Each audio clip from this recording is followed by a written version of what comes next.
सोमवार के व्रत को लेकर मान्यता है कि इस व्रत को करने से भगवान शिव अपनी भक्तों की मुराद जल्दी पूरी करते हैं। सोमवार का दिन भगवान शिव को समर्पित है, इसलिए इस दिन भगवान शिव की पूजा और व्रत करने का महत्व और ज्यादा बढ़ जाता है। यदि आप सोमवार के व्रत करते हैं तो आपको सोमवार व्रत कथा पढ़ना बेहद जरूरी है, क्योंकि इसके बिना आपका व्रत अधूरा माना जाता है। आइए जानते हैं सोमवार व्रत कथा। देवों के देव महादेव बहुत ही भोले माने जाते हैं, इसलिए उनका एक नाम भोलेनाथ भी है। पौराणिक मान्यता अनुसार भगवान शंकर को प्रसन्न करने के लिए किसी भी तरह के खास विशेष पूजन की आवश्यकता नहीं होती, क्योंकि कहा जाता है कि वह तो भोले हैं और भक्त की मन से की गई क्षणिक मात्र की भक्ति से ही वो प्रसन्न हो जाते हैं। अगर आप भी शिव की भक्ति और कृपा पाने के लिए सावन के सोमवार का व्रत करते हैं तो इस कथा से भोलेनाथ को प्रसन्न कर सकते हैं। एक बार किसी एक नगर में एक साहूकार था। उसके घर में धन की कोई कमी नहीं थी, लेकिन कोई संतान न होने के कारण वो बहुत दुखी था। संतान प्राप्ति के लिए वो हर सोमवार को व्रत रखता था और पूरी श्रद्धा के साथ शिव मंदिर जाकर भगवान शिव और माता पार्वती की पूजा करता था।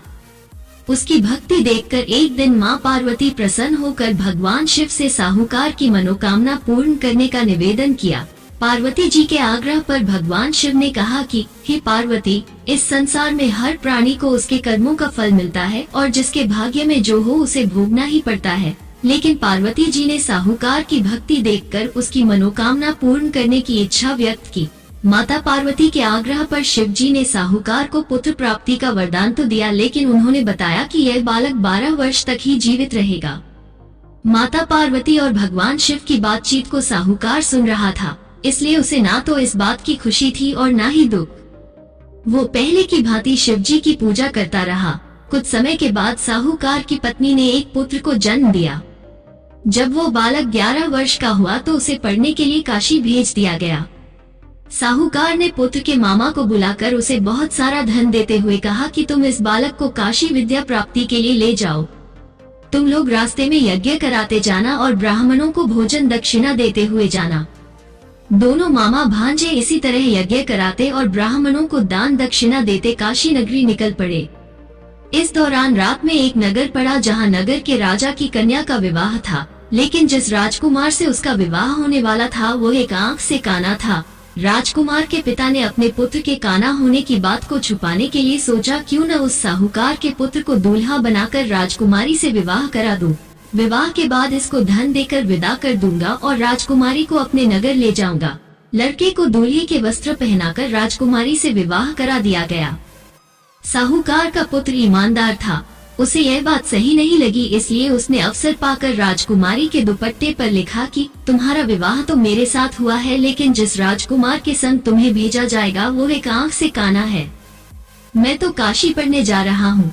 जब राजकुमारी ने चुन्नी पर लिखी बातें पढ़ी तो उसने अपने माता पिता को ये बात बताई। राजा ने अपनी पुत्री को विदा नहीं किया, फिर बारात वापस चली गई।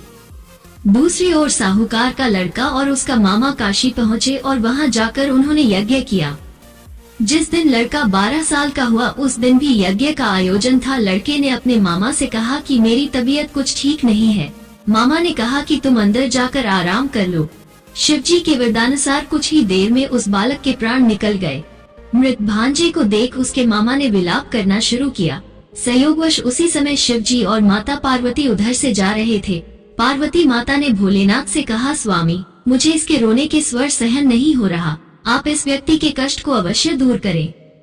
जब शिवजी मृत बालक के समीप गए तो वह बोले कि यह उसी साहूकार का पुत्र है जिसे मैंने 12 वर्ष की आयु का वरदान दिया था। अब इसकी आयु पूरी हो चुकी है, लेकिन मातृभाव से विभोर माता पार्वती ने कहा कि हे महादेव, आप इस बालक को और आयु देने की कृपा करें, अन्यथा इसके वियोग में इसके माता पिता भी तड़प तड़प कर मर जाएंगे।